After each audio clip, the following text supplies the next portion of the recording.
Hello guys, welcome to our channel Vision Academy. So आज हम start करेंगे आपका new chapter of book keeping and accountancy. Okay, chapter number 7 है आपका bills of exchange. तो आइए स्टार्ट करते हैं।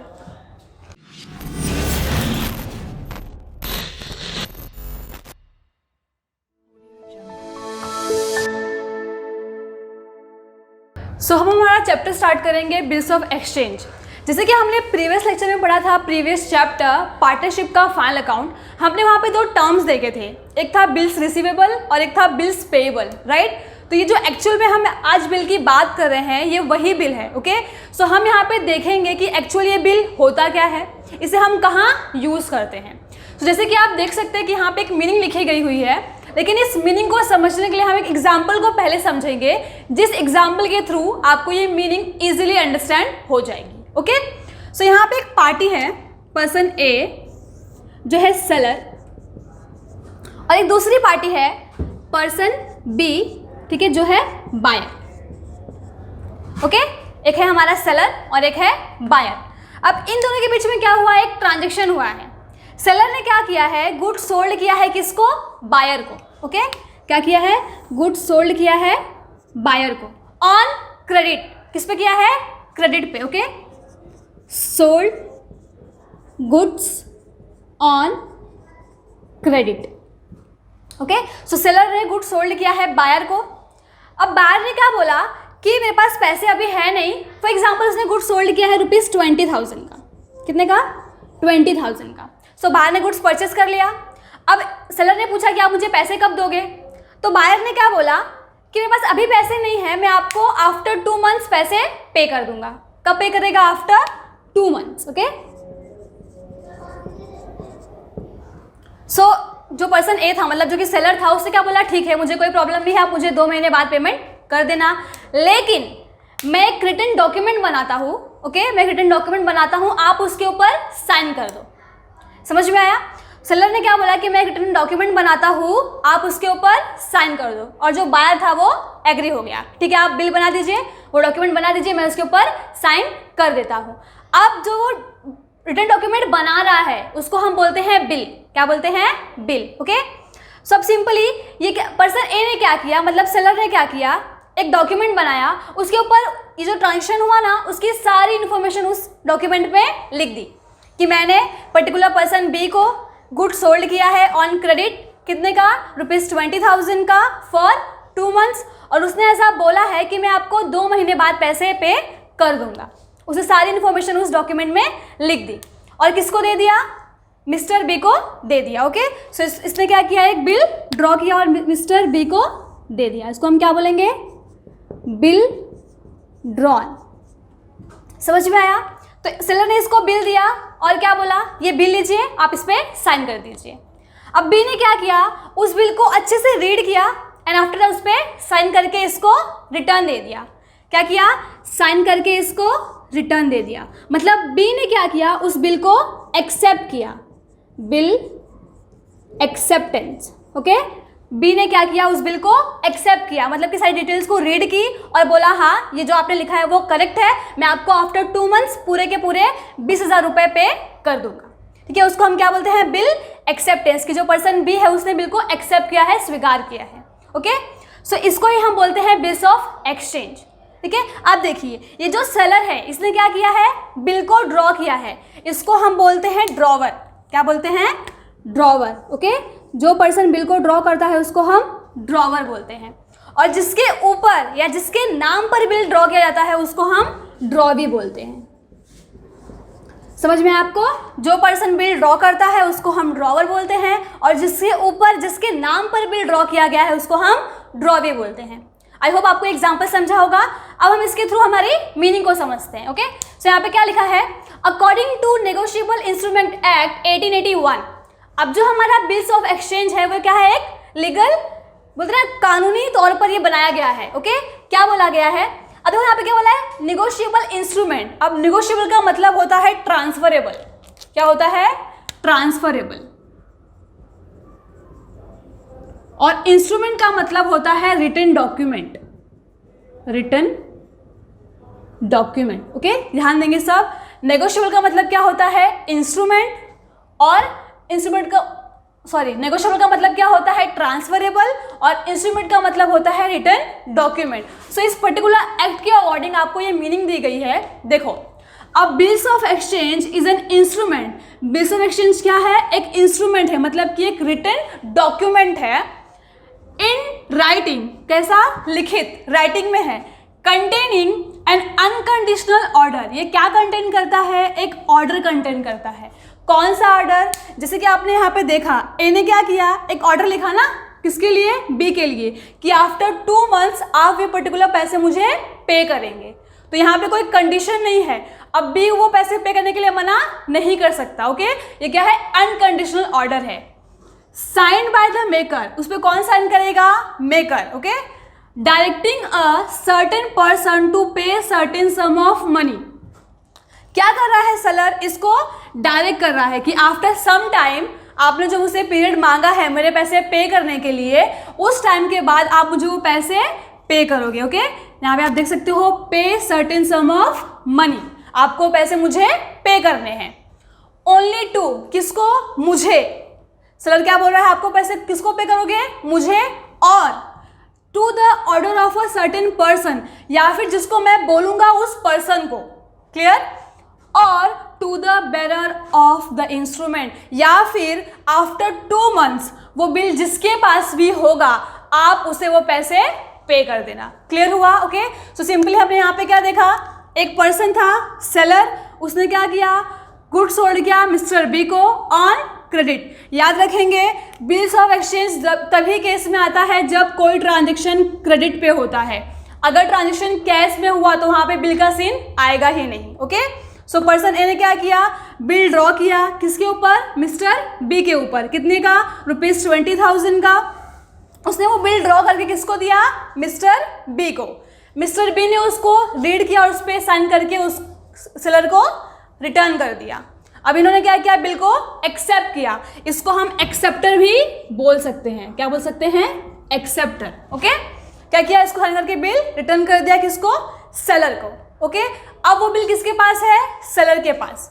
तो क्या बिल सेलर अपने पास रखेगा, राइट, वो रख भी सकता है, और यहाँ पे बहुत सारी अकाउंटिंग ट्रीटमेंट है जो वो इस बिल के साथ में कर सकता है। एक और चीज, ये जो बिल है, ओके, वो ड्रॉवर के लिए कुछ अलग है और ड्रॉवर के लिए अलग। कैसे, देखो यहाँ पे ड्रॉवर के लिए वो क्या हो जाएगा, बिल्स रिसीवेबल। क्यों, क्योंकि उसको बिल पे पैसे मिलने वाले हैं। जो ड्रॉवर है, जो सेलर है, उसके लिए क्या है, बिल्स रिसीवेबल। क्यों, क्योंकि वो बिल पे पैसे रिसीव करने वाला है। और ड्रॉवी के लिए वो बिल क्या है, बिल्स पेबल। क्यों, क्योंकि उसको बिल पे पैसे पे करने हैं। आई होप आपको क्लियर हुआ होगा। ड्रॉवर के लिए बिल क्या है, बिल्स रिसीवेबल, क्योंकि उसको बिल पे पैसे मिलने वाले हैं।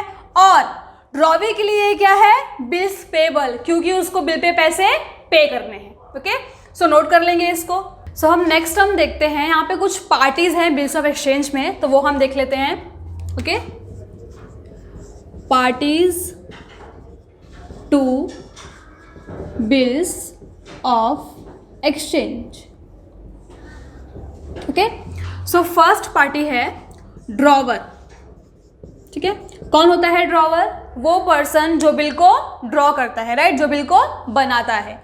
सो क्या बोलेंगे हम उसको, ड्रॉवर इज द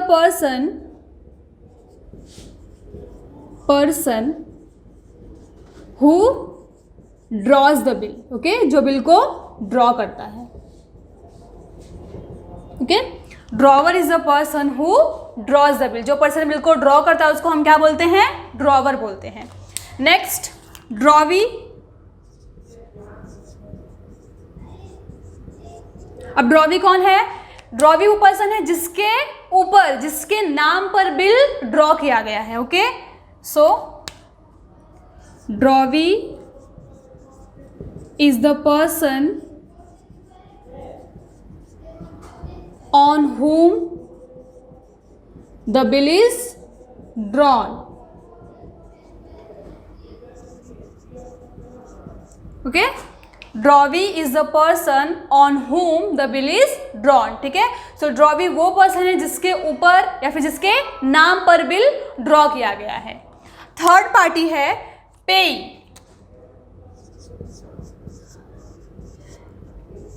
पेई, अब पेई कौन है? पेई is the person to whom the amount of bill is made payable. Okay, पे वो पर्सन है जिसको हम अमाउंट ऑफ बिल पे करते हैं। ओके, अब आप बोलोगे अमाउंट ऑफ बिल तो हम किसको पे करेंगे? ड्रॉवर को, मतलब सेलर को ही पे करेंगे, राइट? लेकिन कभी कभी क्या होता है, अब आपने देखा कि 2 महीने का टाइम था, राइट? जो बायर था, जो ड्रॉवी पर्सन था, उसने क्या बोला कि मैं आपको 2 महीने बाद पेमेंट करूंगा। सो इस 2 महीने के बीच में जो सेलर है, जो ड्रॉवर है, ठीक है, ज़रूरी नहीं है कि बिल उसके पास ही हो, वो किसी और को भी दे सकता है, ठीक है। सो इस केस में क्या होता है, जो पेई है वो ड्रॉवर भी हो सकता है या फिर कोई थर्ड पर्सन भी हो सकता है। So, जैसे कि हमने वो केस देखा, राइट, कि सेलर ने क्या किया, बायर को गुड सोल्ड किया, सेलर ने वहाँ पे बिल ड्रॉ किया और बायर ने एक्सेप्ट किया। अब हम सेलर और बायर नहीं, ड्रॉवर एंड ड्रॉवी बोलेंगे, ओके, ताकि आपको इजीली समझ में आए। सो केस क्या हुआ था कि ड्रॉवी ने बिल साइन करके किसको दिया? ड्रॉवर को दिया। अब ड्रॉवर के पास कुछ चांसेस है कि वो उस बिल के साथ में कर सकते, जिसको हम बोलते हैं अकाउंटिंग ट्रीटमेंट, ठीक है। तो जो ड्रॉवर है उसके पास कुछ अकाउंटिंग ट्रीटमेंट है जो वो बिल के साथ में कर सकता है। तो आइए वो देखते हैं। सो पहला केस है हमारा, ठीक है, वो क्या कर सकता है? ड्रॉवर जो बिल है वो 2 महीने तक अपने पास रख के वेट कर सकता है कि मुझे 2 महीने बाद पैसे मिलेंगे। ये फर्स्ट केस है, इसको हम बोलते हैं रिटेंशन ऑफ बिल, ठीक है, retained bill till the maturity or due date। Okay, due date क्या होती है? जो पेमेंट की डेट आएगी, ठीक है, जो डेट जब वो पेमेंट लेने जाएगा उसको हम ड्यू डेट या फिर मेच्योरिटी डेट बोलते हैं। सो फर्स्ट केस क्या है? Retained bill till the maturity और due date. Okay, first case है हमारा कि जो सेलर है, जो ड्रॉवर है, उसने क्या किया है, 2 महीने तक उस बिल को अपने पास रख के वेट किया है कि 2 महीने बाद मैं पैसे लेने उससे जाऊंगा। ओके, सेकेंड केस है, अब क्या हुआ, 2 महीने पहले ही जो ड्रॉवर है उसको पैसों की नीड्स आ गई, तो वो क्या करेगा, उस बिल को लेके कहाँ जाएगा? बैंक के पास, जिसको हम बोलते हैं discounting of bill, discounting of bill with bank. Okay, वो क्या करेगा, वो बिल किसको दे देगा? बैंक को। वो हम देखेंगे कि एक्चुअल में क्या करना है, यहाँ पे हम नेक्स्ट लेक्चर में देखेंगे डिटेल में। सो सेकेंड केस क्या है? Discounting of bill with bank. Third case है एंडोर्समेंट ऑफ बिल।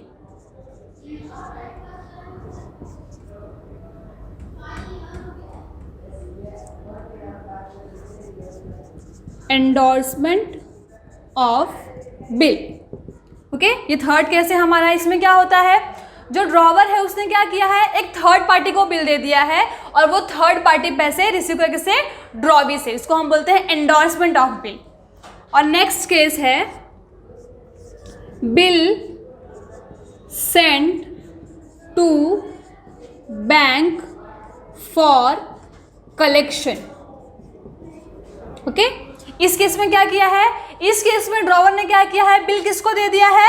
बैंक को। किसके लिए? कलेक्शन के लिए। मतलब कि अब ड्रॉवर के बिहाफ में कौन कलेक्ट करेगा बिल? बैंक कलेक्ट करेगी। ओके, सो ये 4 अकाउंटिंग ट्रीटमेंट है जो कि जो ड्रॉवर है, जो हमारा सेलर है, वो उस बिल के साथ में कर सकता है। सो हमारा नेक्स्ट टर्म है types of due date. Okay, so मैंने आपको बताया कि ड्यू डेट का मतलब क्या होता है कि जब ड्रॉवर पैसे रिसीव करेगा उस डेट को हम क्या बोलते हैं? Due date. ओके, सो यहाँ पे 2 टाइप की ड्यू डेट होती हैं। मैं आपको एग्जाम्पल के थ्रू समझाती हूँ। फॉर एग्जाम्पल, ठीक है, एक पर्सन है सेलर और बायर, जिसको हम क्या बोलते हैं? Drawer and drawee. अब आपको ड्रॉवर ड्रॉवी ही याद रखना है। Okay, so same again, seller ने गुड्स सोल्ड किया, किसको? बायर को। Okay, sold goods on credit. Okay, 20,000 rupees का गुड्स था और 2 मंथ्स के लिए बिल ड्रॉ किया गया है। फॉर एग्जाम्पल ये बिल कब ड्रॉ किया गया? 1 अप्रैल 2019 को ये बिल ड्रॉ किया गया। ओके, बिल ड्रॉ किसने किया? ड्रॉवर ने। बिल ड्रॉन किसके ऊपर? ड्रॉवी के ऊपर। ओके, बायर के ऊपर। क्लियर? अब बायर ने क्या किया? बिल को रीड किया, उस पर साइन किया, किसको रिटर्न किया? सेलर को रिटर्न किया। ओके, मतलब उसने क्या किया? बिल को एक्सेप्ट किया, बिल एक्सेप्टेंस। ओके, तो अब इसने क्या बोला था ड्रॉवी ने कि मैं आपको 2 मंथ के बाद पेमेंट कर दूंगा। मतलब 2 महीने बाद जो भी डेट आएगी वो कौन सी डेट होगी? हमारी ड्यू डेट होगी। ओके, सो देखिए 1 अप्रैल को बिल ड्रॉ किया गया था, 2 महीने बाद डेट क्या आ जाएगी? अप्रैल से नेक्स्ट मई। ठीक है, मई एंड जून, मतलब डेट क्या मिल गई हमको? 1 जून 2019, जहां पे 2 मंथ कंप्लीट हुए। ओके, ये हमको डेट मिल गई 1 जून 2019। ये क्या है? हमारी ड्यू डेट। समझ में आया? सो अब देखते हैं कि एग्जैक्टली दोनों डेट हैं क्या। सो आप देखो, फर्स्ट क्या बोला है? Nominal due date, date which is calculated without adding days of grace. अब ये डेज ऑफ ग्रेस क्या होता है पहले हम वो समझते हैं। Okay, so days of grace, जैसे आपने सुना रहेगा स्कूल में ग्रेस मार्क्स मिलते हैं, राइट? मिलते हैं ना हमें स्कूल में ग्रेस मार्क्स। वैसे ही जब ये जो बिल ड्रॉ किया जाता है बिल्स ऑफ एक्सचेंज के केस में, सो जो ड्रॉवी होता है ना उसको भी ड्रॉवर 3 डेज एक्स्ट्रा देता है बिल के पेमेंट की अरेंजमेंट करने के लिए। समझ में आया? कभी कभी क्या होता है, जो सेलर वो काफ़ी फॉर एग्जांपल किसी और प्लेस पे रहता है, काफ़ी दूर रहता है बायर से। ठीक है, सो इस केस में जो ड्रॉवर है उसने क्या किया है? 3 डेज एक्स्ट्रा दिया है कि तब तक आप बिल की जो पैसे हैं बिल के उसको अरेंज कर लो। ठीक है, उसको हम बोलते हैं डेज ऑफ ग्रेस। जैसे कि एग्जाम्पल, अब आपका जो बिल है वो मेच्योर कब हुआ? 1 अप्रैल को ड्रॉ किया गया था, 2 महीने बाद कौन सी डेट मिली हमको? 1 जून 2019। ठीक है, सो जिस केस में आपने उसके अंदर ग्रेस डेज ऐड नहीं किए हैं उसको हम बोलते हैं नॉमिनल ड्यू डेट। देखिए इसको रीड करते हैं, due date which is calculated without adding days of grace to the period of bill. मतलब क्या आपने बिल के पीरियड में वो ग्रेस डेज ऐड नहीं किए हैं तो उसको हम क्या बोलेंगे? Nominal due date. मतलब कि ये कौन सी ड्यू डेट है हमारी? ये कौन सी डेट है? नॉमिनल ड्यू डेट है। ओके, क्योंकि इसमें अभी तक हमने ग्रेस डेज ऐड नहीं किया है। ओके, सिंपली 1 अप्रैल को बिल ड्रॉ किया गया था, 2 महीने बाद कौन सी डेट मिली हमको? 1 जून 2019। तो ये कौन सी डेट है हमारी? Nominal due date. नेक्स्ट देखते हैं लीगल ड्यू डेट। ठीक है, so date which is arrived at after adding 3 days of grace to nominal due date is known as legal due date. क्या बोला है कि ये वो डेट है जिसके अंदर हमने क्या किया है? ग्रेस डेज को ऐड किया है। किसके अंदर ऐड किया है? नॉमिनल ड्यू डेट के अंदर। मतलब अगर इस डेट के अंदर मैं 3 दिन और ऐड कर दूं, ग्रेस डेज ऐड कर दूं, तो क्या मिल जाएगा हमको? हमारा लीगल ड्यू डेट मिल जाएगा। तो क्या आएगा? 1 जन हमारी क्या है? Nominal due date. अब जून से काउंट कीजिए, 2nd, 3rd एंड 4th, मतलब कि 4th जून 2019 ये क्या हो गई हमारी? Legal due date. राइट? समझ में आया सबको दोनों कॉन्सेप्ट क्या है? ठीक है, सो जिस डेट में आप ग्रेस डेज ऐड नहीं करते उसको हम नॉमिनल ड्यू डेट बोलते हैं, और जिस डेट में आप ग्रेस डेज ऐड कर देते हो उसको हम लीगल ड्यू डेट बोलते हैं। राइट? नॉमिनल डेट में अगर आपने 3 ग्रेस डेज ऐड कर दिए तो आपको क्या मिल जाएगा? आपका legal due date. Okay, note करेंगे इसको। सो आज हमने देखा कि एक्चुअल में बिल्स ऑफ एक्सचेंज होता क्या है, राइट? ड्यू डेट्स क्या होती हैं, और नेक्स्ट लेक्चर से हमें स्टार्ट करेंगे कि जो बिल है सेलर के पास, ड्रॉवर के पास, उसके साथ वो कौन कौन सी अकाउंटिंग ट्रीटमेंट्स करता है। ओके।